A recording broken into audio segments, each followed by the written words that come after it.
Should assessment literacy be an obligatory part of all TEFL, CELTA, MA and TESOL and other such qualifications? It's a good question. We know the importance of assessment literacy. And at the moment it's not really dealt with in many programmes at that level that I can see. Although the Delta course does have an optional module on assessment, I believe. It's possible that for CELTA, some people would argue that's quite an early stage, but I think if teachers are going to be using assessment and encountering assessment, I would try and find place for it in there. Also, I think we need to note the distinction between basic introductory knowledge and mastery of assessment literacy.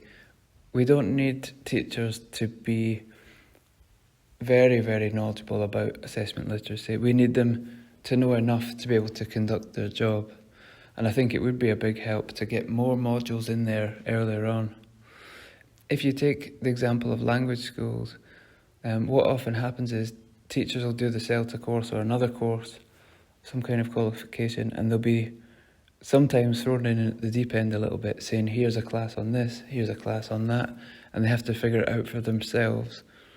That can work. It's a good way to learn, to get experience of actually teaching the test itself.